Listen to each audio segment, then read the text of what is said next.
Kim is joining us, and Kim is a dynamo. Kim Freeman, Lost Cat Finder. She's just awesome, amazing, and she's going to chat with us and today.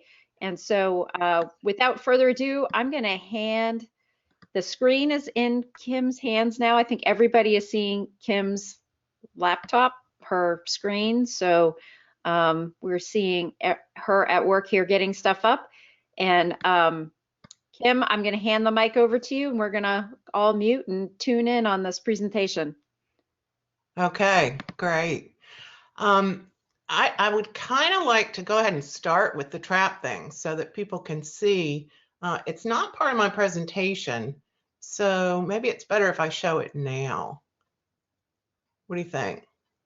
You still there? I think that's this is yours. This is your time. I think it's perfectly fine. You've got it all set up and ready to go. So let's go for it. All right. So what I use to monitor traps is actually meant for people who have long driveways and they want to know when someone's there. This little device, can you see me circling? Yep. Yeah, okay. This thing will cover 400 feet. So if you're out in a field and you just want to sit in your car, it will chime when something goes in the trap. So I just made this one. Let's see if I can get it to play. Because I often have clients who are trying to catch their cat and they don't know how to do the monitor. And when I say strap it to the ceiling, they don't understand. So the brand is Bunker Hill. You'll see it here. Uh-oh. I don't know if I can get this to play.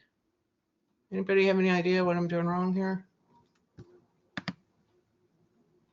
Kim, videos sometimes don't play over the webinar setup for whatever reason. So you may just be running into that, but we'll see how it goes. Okay. Well, here's this. I don't know if you can hear the volume, but you see how it's fastened with zip ties. And that holds the motion alert so that it's looking straight down at the food. So here's a view of what the end of the trap will look like. And here's the device strapped with the light going on. So there it is. Thank you, Henry. That's the setup. It's called, I get these at Harbor Freight, and it's called a bunker, well, this one is I get on Amazon. I found a new one that gives you two for one. So this piece goes with you. That's the noisemaker. The little thing that you strap into the trap is just a silent eye. And the reason I strap it looking at the food is you do not want to run over there when a cat's just walking around the trap. So it only goes off if something's in there. And this is, I'll show you how it works. Okay, let's talk about trap setup. So here we have the True Catch trap. We've got our cardboard panel on the inside, starting right at the opening. I like cardboard with feel away sprayed on it. The edge of the trip plate. And I don't use metal plates anymore. I just use bowl. We've got two pieces here. There's a magnet on the bottom to hold the bowl so it doesn't move around. And then two bowls, one for water for a moat and one for food. This one has a double moat. Keep the ants out. And then here's some other options.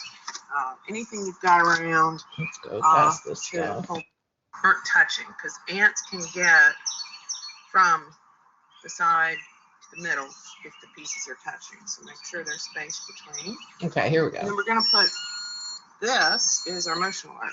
We're going to put that face down and zip tie it so that it's looking straight down at food. That way it won't go off until there's something in there. Here's the piece that makes the noise. You're going to have that inside by your bed. Or in your car. So when you hear this noise and that goes off by your bed, you know there's something in your trap. Okay? Okay. Stop. Let's get rid of that.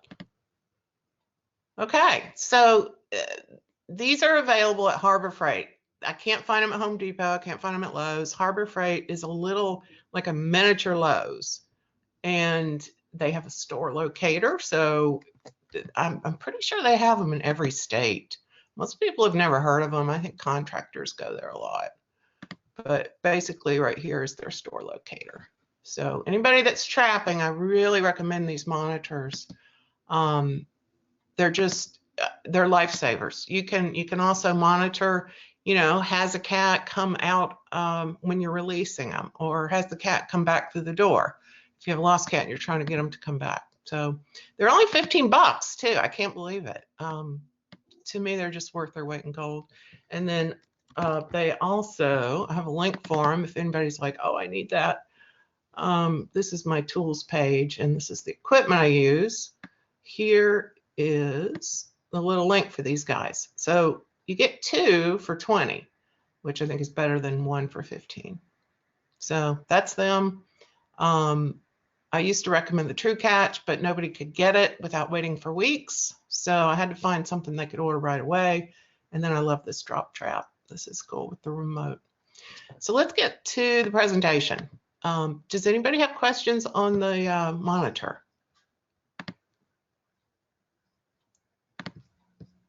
I am not seeing any questions. I think everybody is wrapped and in awe. I've seen like, oh my God statements, absolutely fantastic, freaking out about this stuff. So everybody's very eager to hear what you have to say.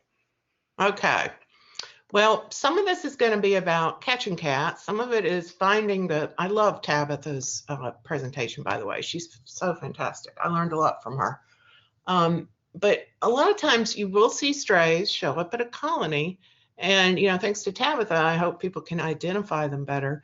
But I would love to see these strays return to their owner. And there's so many ways I am going to talk about how to get those strays back. Of course, scanning for a microchip, obviously. But there are other ways too. So let's get started. My focus is getting lost cats home so they don't join feral colonies.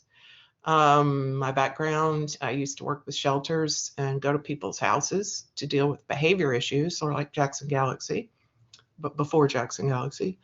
And that's what PATH stands for, Positive Alternatives to Shelter Surrender. We were just, trying to solve the issues so that people didn't dump the cat at the shelter. I have a background in clicker training with horses and then cats. I would go to shelters to socialize cats and get them to make eye contact with people, put their paw up. I was trained with Missing Pet Partnership. I don't know if anyone's familiar with them, but that's where I got most of my training as far as lost cat behavior. And then I went on to do mammal tracking and science of lost cat behavior. So cats act totally different, as I'm sure you've seen, in the house, within their territory, even if they're community cats. But when they get displaced, whether it's in the car on the way to the vet or at the vet, they are a different cat. They will act feral, especially in a trap, because they're going into survival mode. So that is kind of the science of lost cat behavior. People, if their cat slips out, they think it's going to come when they call because it did in the house. When that's not. It's very rare that a cat will come to a call. They generally hide in silence, but we'll get to that. Okay, so my goal is fewer cats in shelters. If more people could find their lost cat, we wouldn't have all these friendly cats at the shelter. So after my training at Missing Pet, I lost my own cat. And so I went through the whole panic firsthand. Nobody was offering to help. They were all like, oh, he'll come back. He's looking for a girlfriend. He was neutered. And then after my cat got lost, I went to a boot camp, Missing Pet Partnership, at a shelter in St. Louis. And we were working in the back of the shelter, and I saw people sitting around smoking cigarettes while they gassed animals in this clear container. They put raccoons and cats together and just sat there smoking while they died. It was just horrifying. Then I saw people that same day just carrying cats to the incinerator, and the incinerator was open, and I saw a pile of dead cats. And, I would say, I did say something to somebody I wasn't supposed to, but I said, how do you know? He said, oh, they're feral. They're feral. Like, they deserve to die. And I said, how do you know? Oh, I can tell.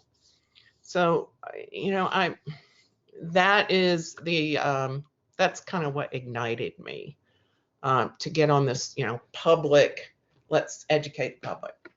So that is my personal goal. I want to prevent all these cats getting gassed and thrown in a heap.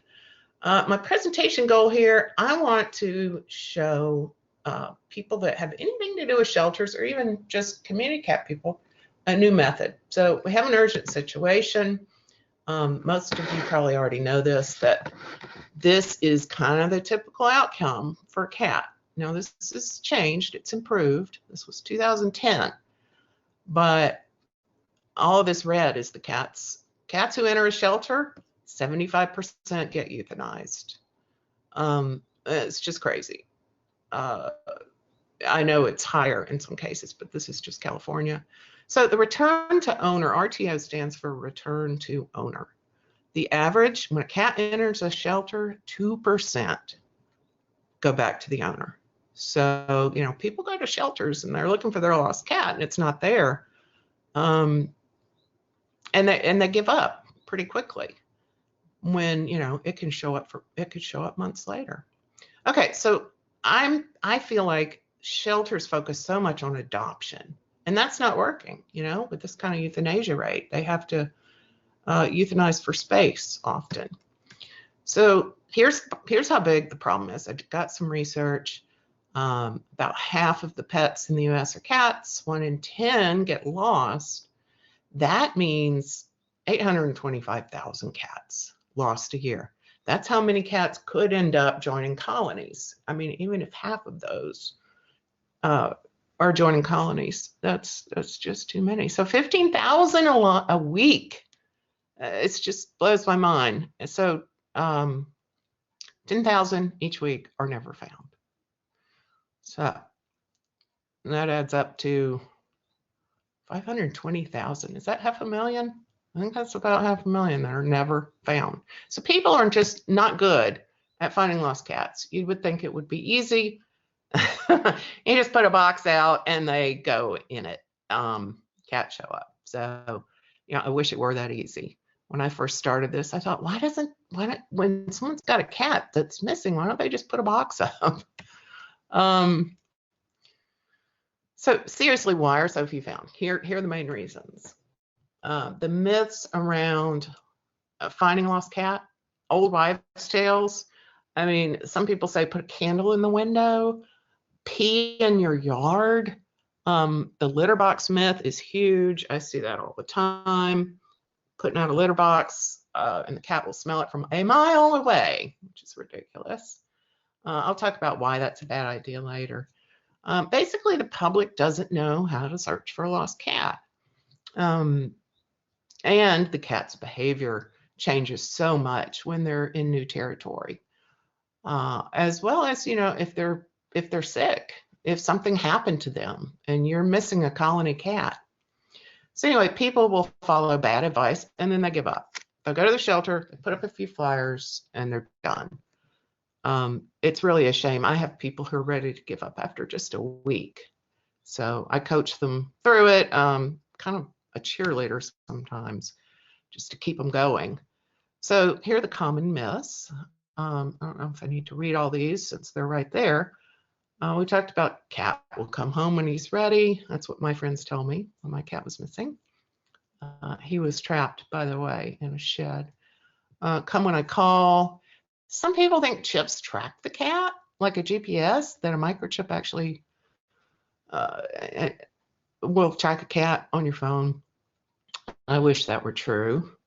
A lot of people think the cat was stolen, which is rare. Rarely do cats just get snatched. Although they can sometimes, if people see them as a nuisance, get dumped, captured, killed, dumped. I have seen that. And then, you know, there's the coyote thing. Every lost cat case I've ever had, there is someone, I'm going to knock on a door, somebody's going to say, well, you know, there's coyotes around here. And when the owner hears that, you know, it shoots them down. They're ready to give up. I don't know why people, they don't say it when there's a missing dog, but it's just not helpful.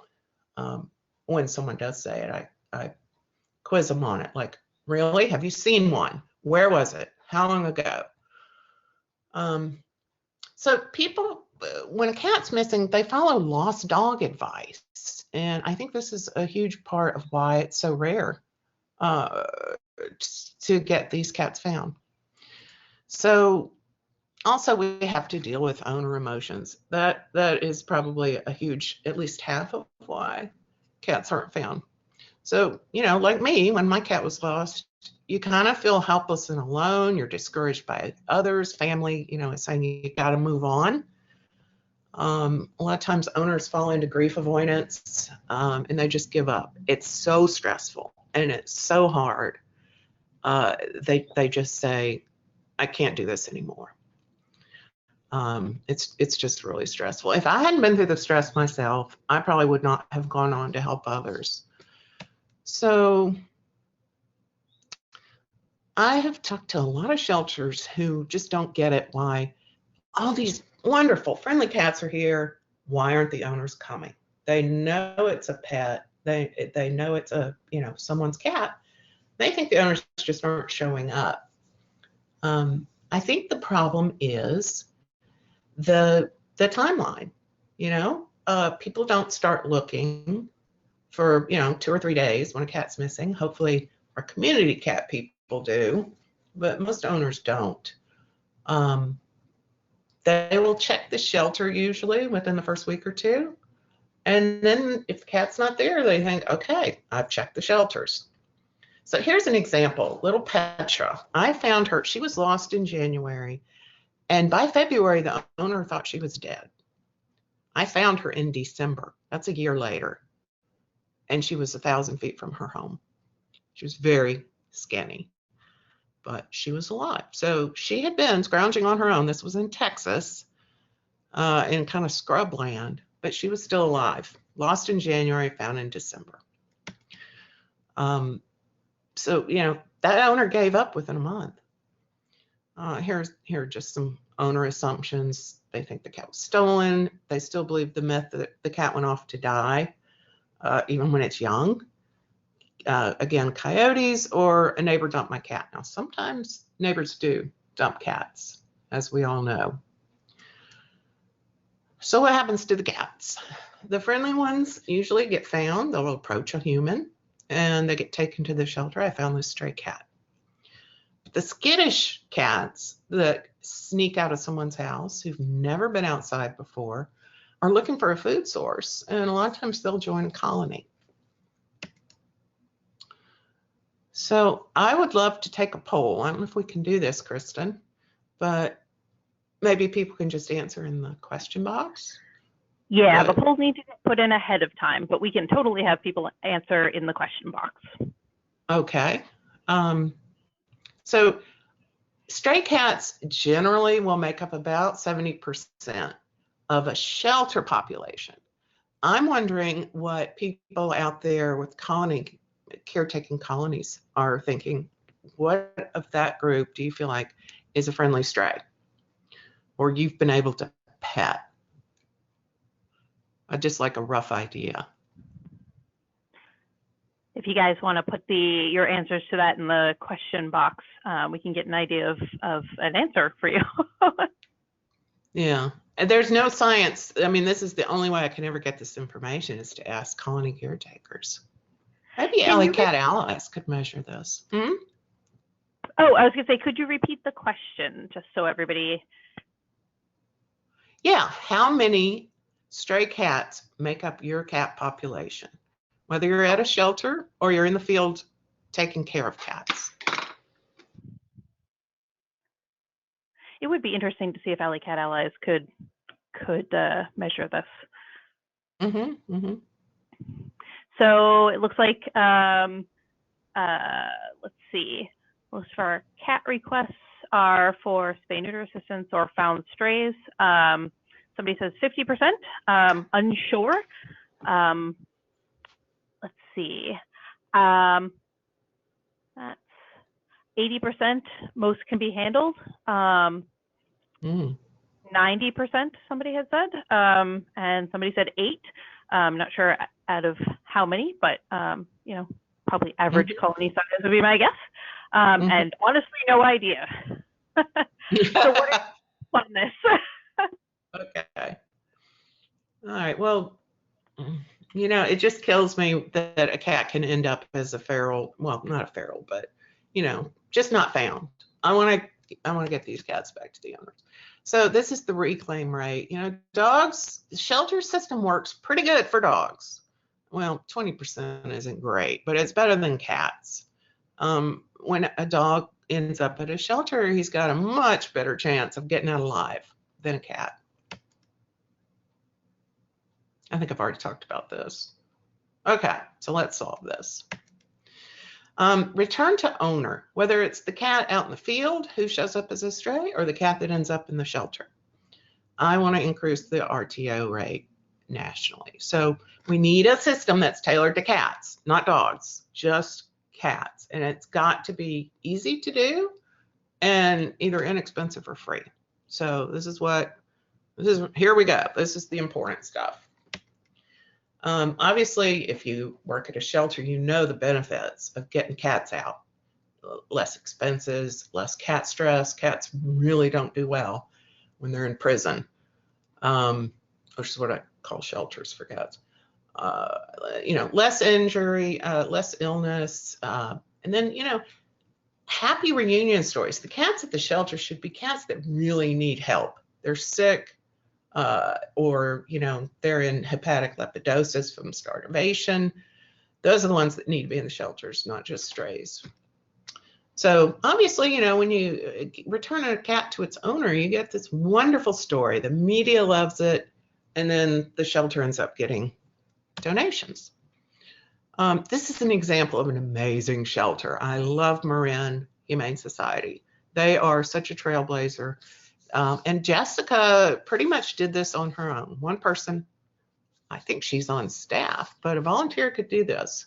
So in 5 years, she took the reclaim rate of cats who got back home from 2% up to 32% return to owner. I would like to increase that, you know, beyond 32, but she did this on her own, and I'll show you how. Okay, we already said that. 32% increase for cats. Dogs went up too, by the way. So let's, the first part of this equation is prevention. And I know prevention is boring, and, you know, everybody's probably falling asleep or clicking off now, but it is not sexy, but it works. I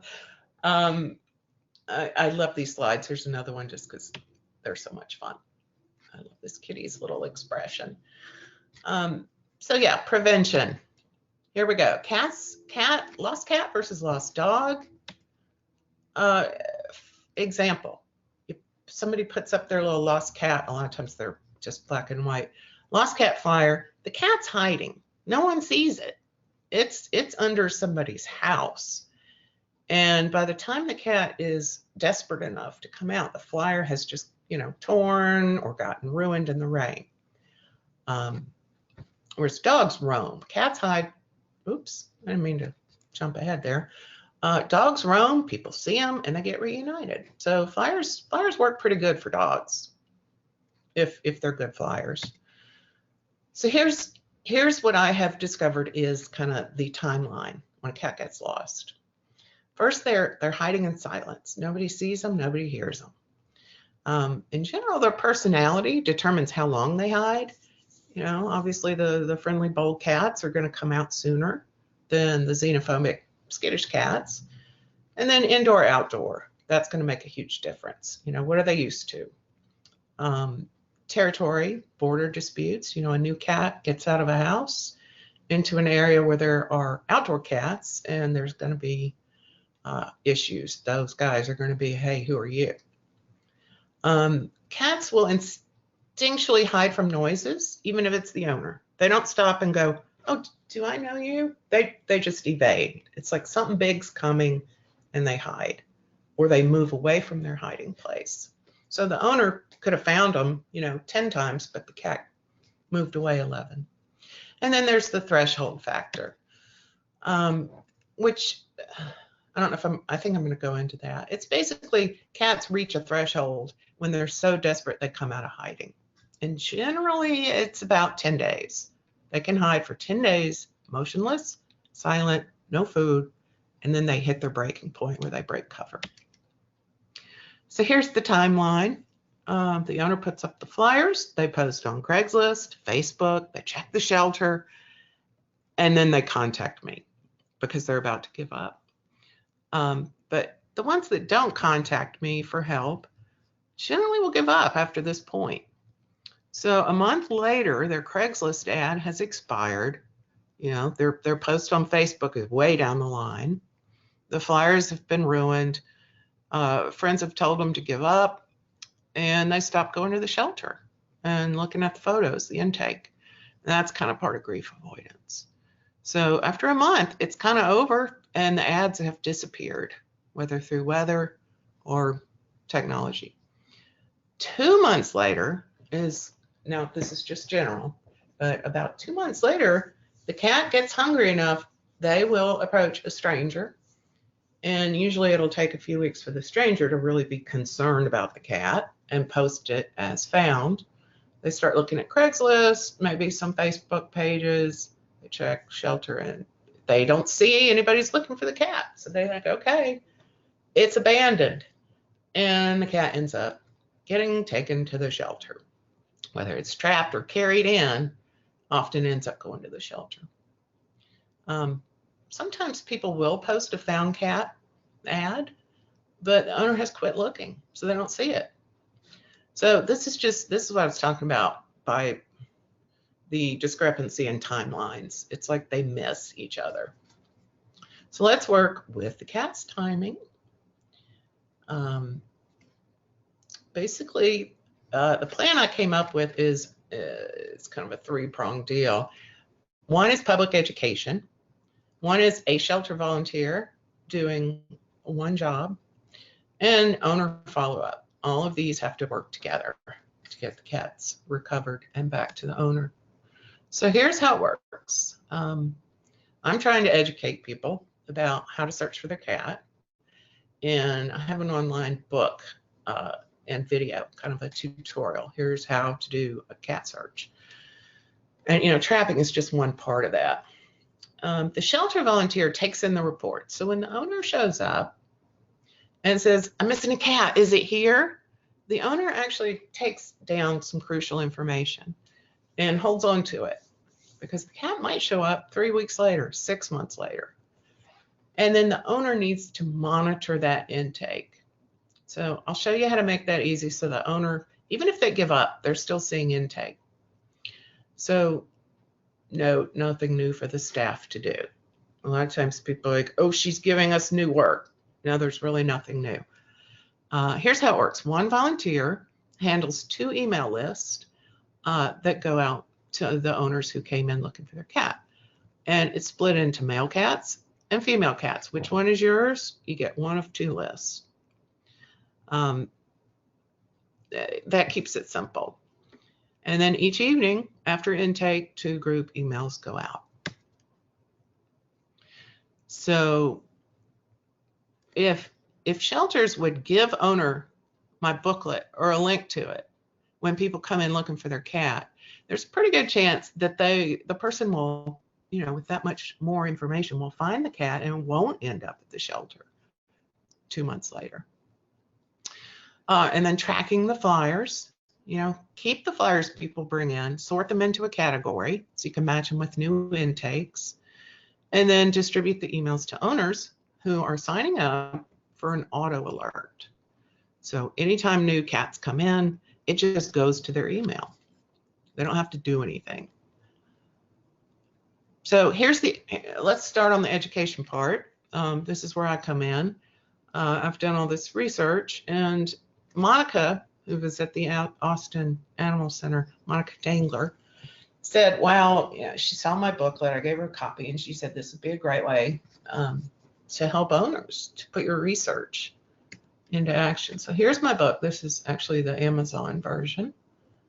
And it's I don't know, maybe 60 pages. And it covers science of lost cat behaviors. People know which way to search, the mistakes to avoid, the best wording for flyers, which is not reward lost cat, and how to make the posters that get results. There's also, this is my video, my little tutorial video. Both of these are downloadable. People can access both of these online, so it's instant. So here are the, I don't know if people are interested in this, but I think it's fascinating. The curious cat, if it's a friendly adventurer cat that's just out and around, like, hey, I think Jackson Galaxy calls it the mojito cat. They're going to stroll further. Most cats stay within 250 feet of their displacement area. The cautious cat is skeptical of people. You might get occasional sightings with them. The nervous cat who runs under the bed when people come over is going to hide and only come out at night. And then the xenophobic cat, comatose, I'm just trying to keep the C's here. The super skittish, who are afraid of everything, every noise, they are going to be the ones that hide in silence. So these you're looking for hiding, these you're searching for at night, these you're talking to neighbors, and these are more likely to be out and about. You'll get sightings. So in the video, it's kind of the show and tell, things I can't show in the book, like that trap video you saw is on the DVD. So I talk about how to track a cat, humane and drop trap techniques, the key questions to ask neighbors. You can't just go and say, have you seen my cat? That's not enough. You got to ask about, well, there's 9 questions, but you got to ask about cat fights.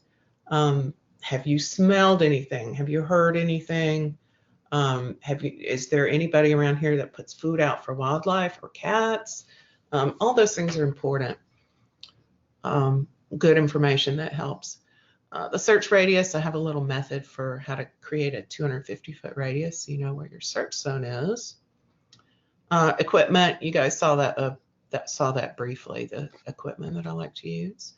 And then how-to demos on, traps, the wildlife cameras, the thermal detectors, all that. So it's, the show and tell part. And again, that's just, if you want the actual book, it's on Amazon. I had to do a different cover. So what to avoid? Putting out food, putting out dirty litter, calling the cat. All those are counterproductive, believe it or not. How to lure a stressed cat to you.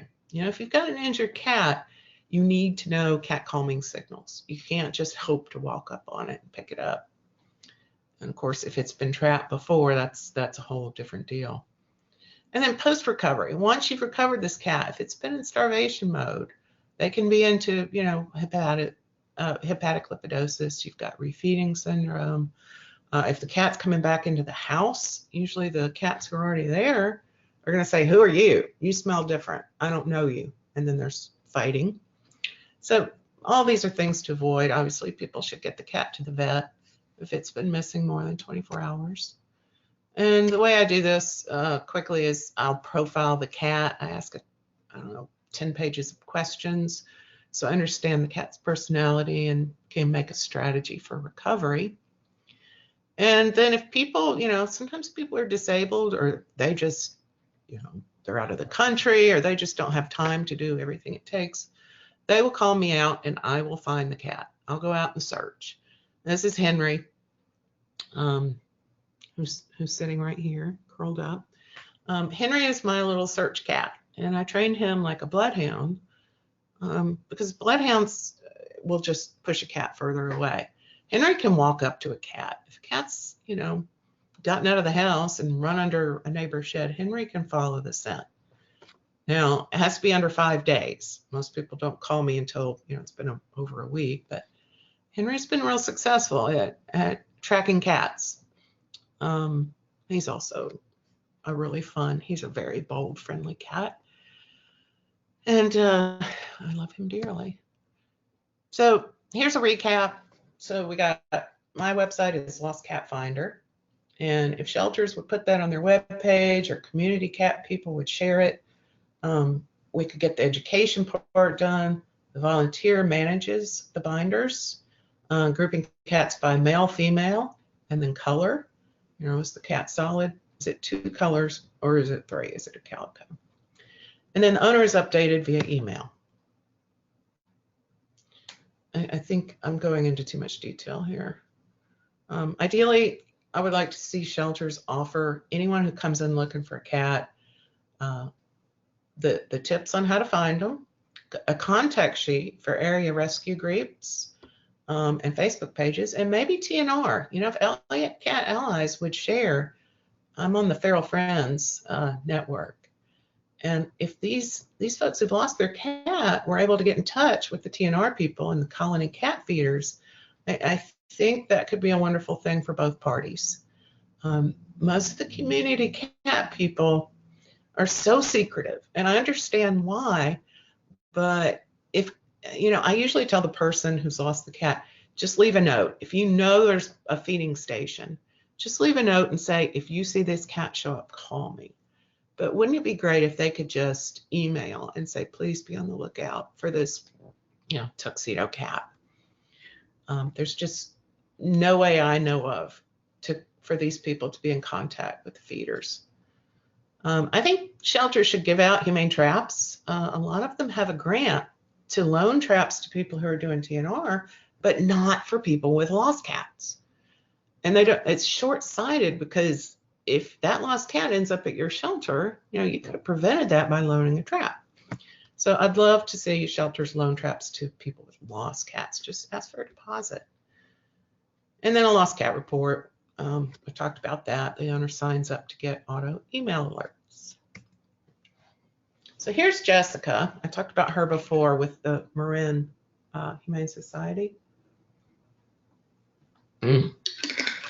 Sorry, I'm thirsty. So here's how she did it. And, you know, it's old school binder. I mean, this can be updated to be done on computers, but she used binders. So she sorted by male, female. And then once she had those 2 books, she would sort by color and keep these reports on file for 3 months, because that's kind of when the cat would show up. It's 3 months later.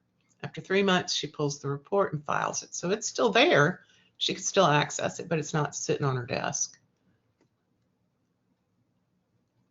So here's how it works. It's the owner signs up to get the alerts, shelter groups, and then 2 emails go out. Here's an example of what that would look like.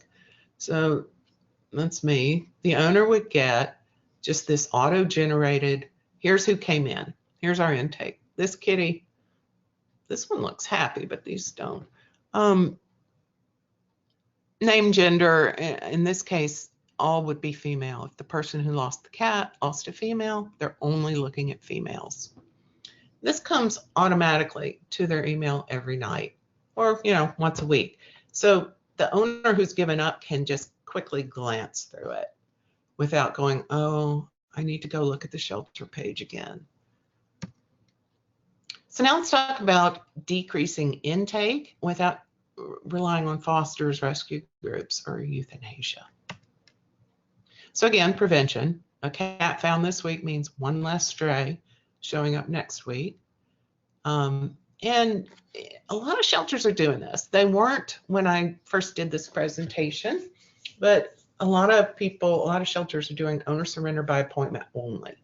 That gives them time to do counseling, offering the appointments 5 days out. You've got a lot of time for the person to change their mind or get the problem solved. No drop boxes. Hopefully those are now outdated pretty much everywhere. And offer, you know, a volunteer like I was, behavior solutions in home. I went to a lot of houses where cats weren't using the litter box, or cats were fighting, or, you know, the litter box was the main thing.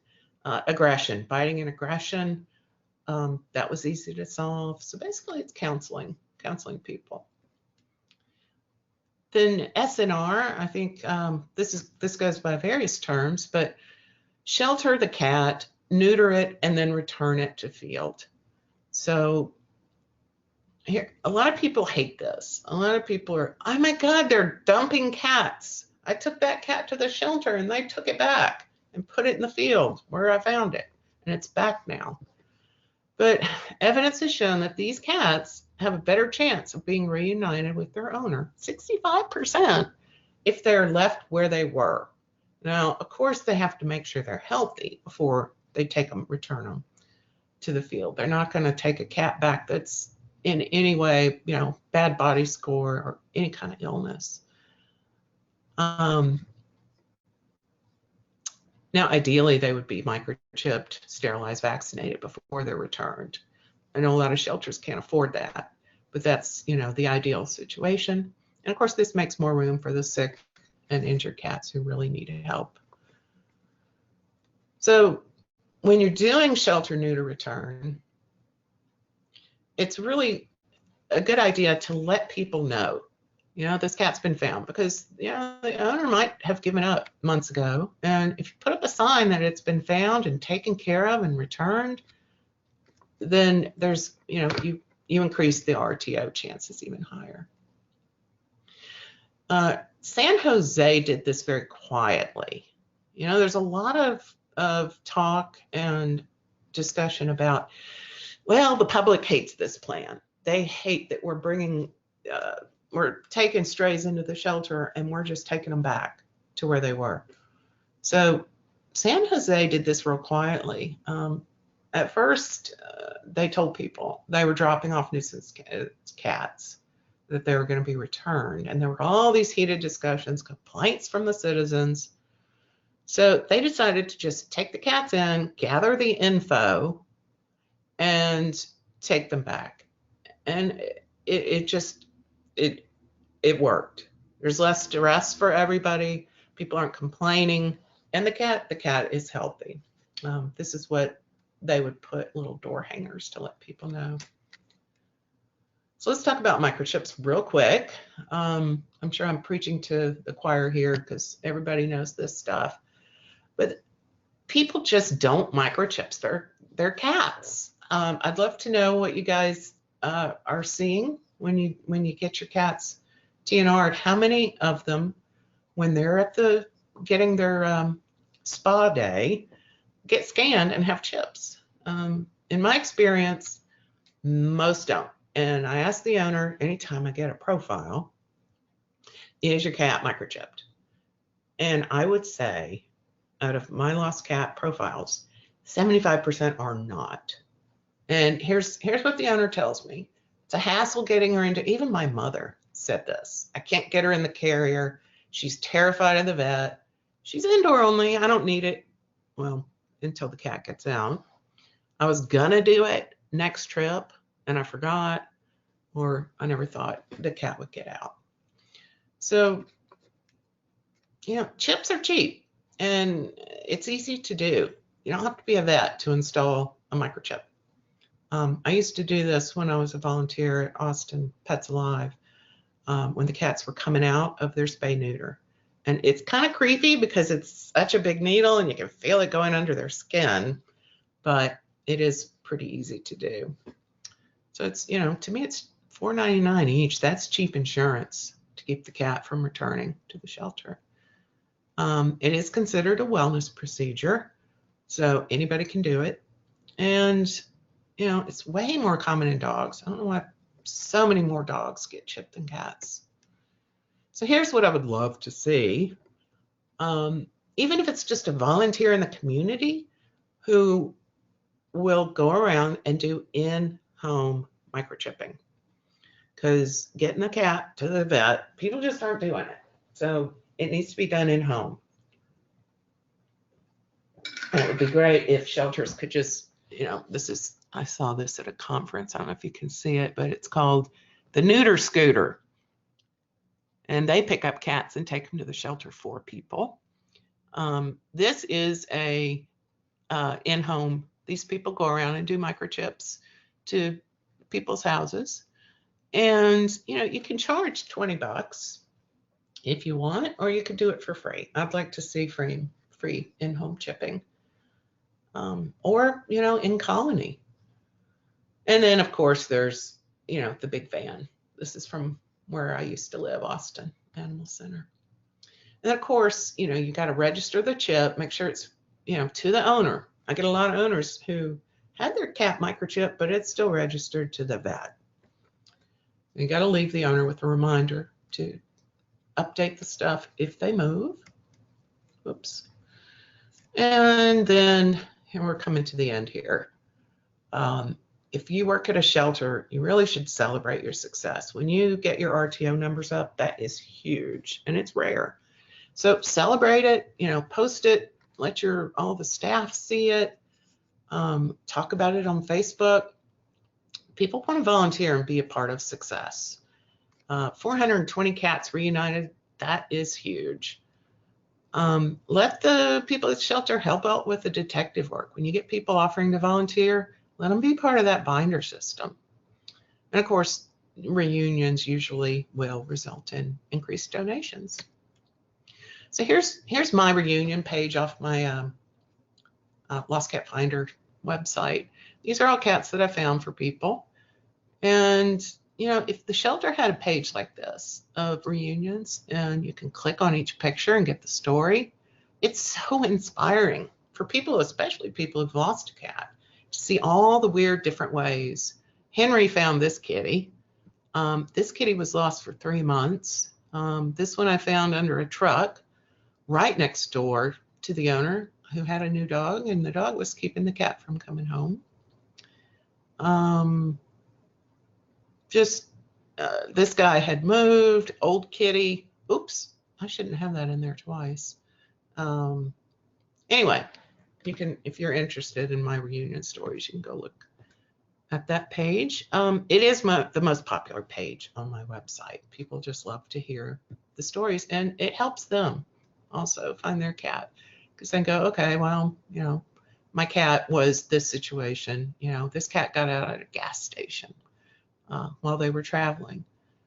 Anyway, share the reunions on your website or your Facebook page or your blog. You know, if you're a community cat person, tell people about this adventure and this story of getting the cat back to the owner.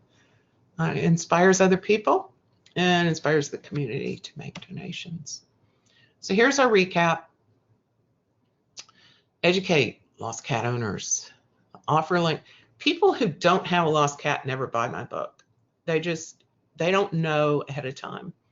So I think the best time to intercept them is when they're coming to your feeding station and asking you if you've seen the cat, or if the owner's coming to the shelter looking for their cat.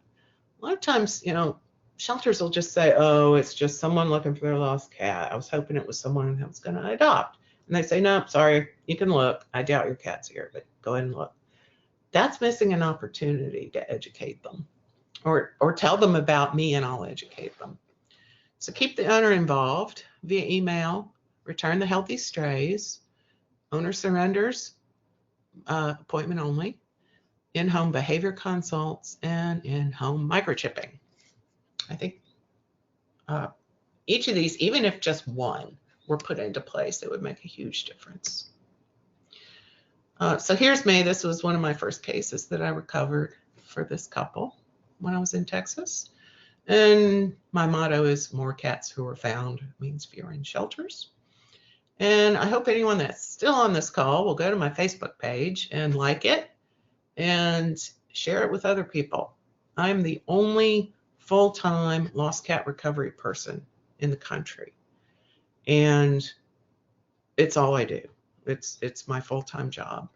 And my Facebook page is where I post my stories, my happy reunion stories. Here's me and Henry. Not fond of this picture of me, but I love this picture of Henry. He's very photogenic.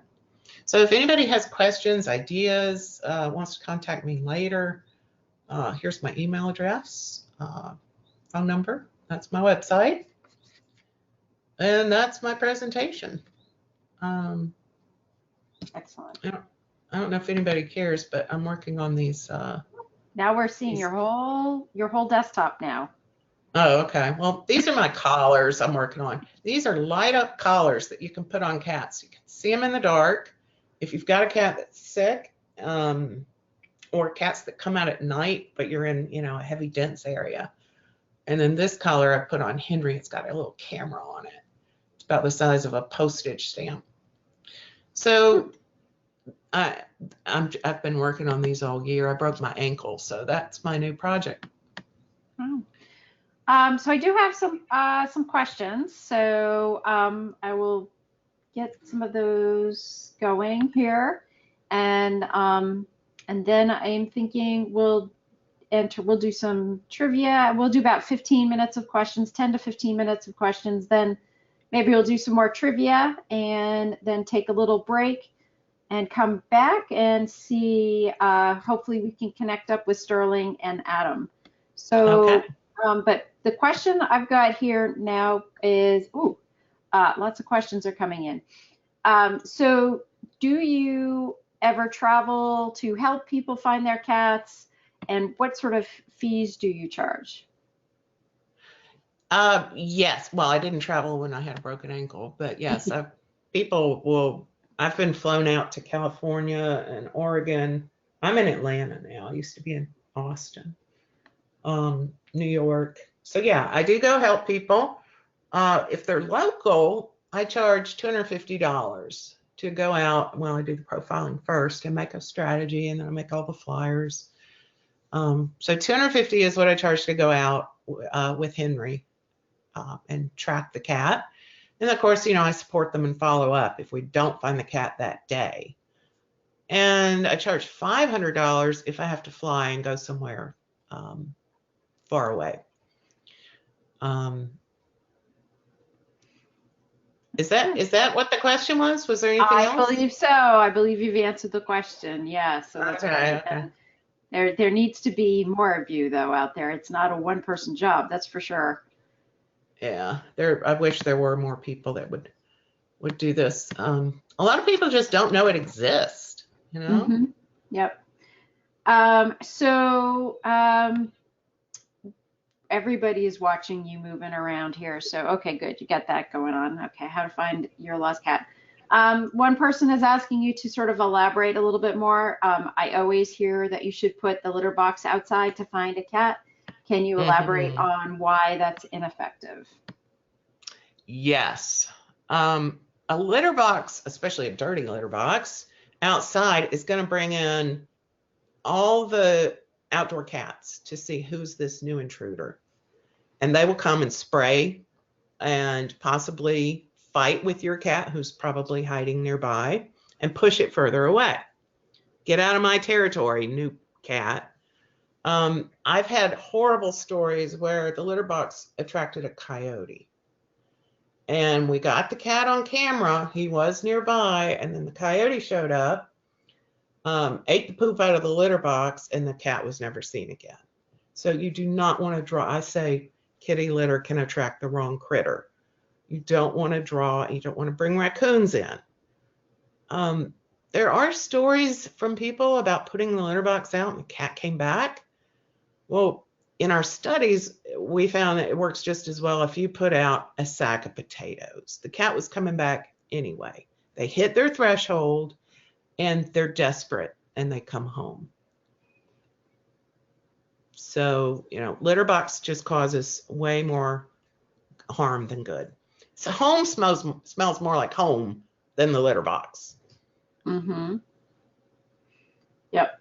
I'm reading through, this is more of a comment. I'm not necessarily sure what the question is, though. It's more of a story. Someone wanted to share a story that a lady found a cat, got in touch with us. We took the cat to the vet immediately, scanned it, found a chip. He was reunited with his human. Yay! Yay! Yes. But that's not the end of the story. He was injured. And even though we supplied the vet and the meds, they called after 3 days and just couldn't deal with him and surrendered him to us. He now lives with me while healing and already has a home interested in him. Oh, you are a hero. Thank you, whoever you are. What a sad story. Find the owner and they don't want him? Or they didn't want to pay for the vet bill? So is that what it was? Yeah. Or felt overwhelmed with trying to heal him because he was injured. We have a question. Do you ever train people to do this kind of work? I haven't, well, yeah, my book and my video train them. I mean, everything I know is put into my book and my video, so people can do it themselves. That's the training. Now, there's this girl in Switzerland who wants to come here and have me train her in person, which I'm considering. But yeah, I guess that's a yes and a no. Maybe that person should just email you to find out more details. Yeah. So another question here. I work in a shelter that takes in quite a few strays, but we don't get owners really looking for them. What would be the best first step to get this to change? Well, the owners probably came in looking for them 6 months or 3 months ago, and they weren't there yet. So that's my whole issue with the time discrepancy. So, you know, a lot of times you can just put out found cat, find out where the cat was brought in from, and put up a poster. That's what I did with that Petra story. When I found her, I put posters up within 250 feet of where I found her, and the owner saw it. You know, this was almost a year later. Was like, that can't be my cat, and it was. So sometimes found cat posters are more important than lost cat posters. Did you hear the part? Do you work at a shelter? Did you see the binder system? Yeah, so this person, it does work in a shelter, so hopefully she'll look to try and set up that binder system. Yes. So this is a good question for you. And you know, feel free to be diplomatic if you'd like to. What is your favorite microchip registry? I found that this person, I guess, has not been 100% pleased with 24 Pet Watch. But so is there a microchip registry that you feel more comfortable with, or if you'd like to comment on, you know, are there any gaps in that process? Yes. I thought it was Found Animals. That is my favorite microchip company. But this is not them. Org, maybe it's .com. I am not a fan, like, for example, the microchip lookup, this isn't it either. Microchip lookup, I think is it Avid or Home Again? A huge microchip company doesn't participate. It's like, we're not going to be in your database. So, you know, there's a lot of politics between the microchip companies.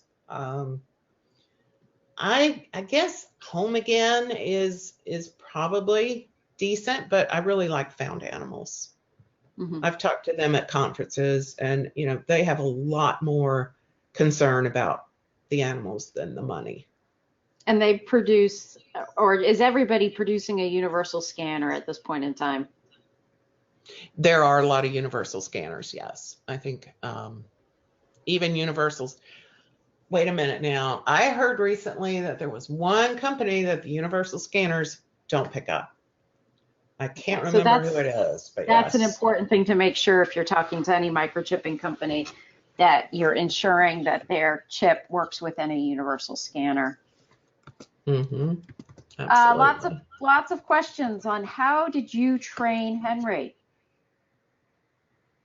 Well, I found Henry at a Jackson Galaxy event, and he was already, you know, he was the mojito cat. He was out on a grassy hillside in a harness.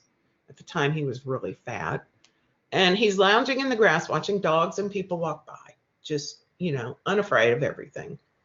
Just, here I am. And I was like, wow, that is a bold cat. So I went and got my clicker and my stuff out of the car that I used to train shelter cats. And I tested him on scent discrimination. And he was just, you know, already into it. So I just kind of refined. I used clicker training, and I just refined that to, and he also is very fond of temptations. So those were his bribe. I trained him with those to follow a scent, kitty scent. Sounds good. All right. He already liked that. He had already what? He kind of already liked doing it. I just sort of focused and directed it. Any other questions out there from folks? Looks like we've got things pretty. Does everyone know about this site, Microchip Lookup? Like if you scan a cat and you get a number, you can look it up and see which company it is. So this is a really useful website. Petmicrochiplookup.org. Excellent. Excellent. Mm-hmm. All right, folks. Well, Kim, thank you so much for your presentation today. And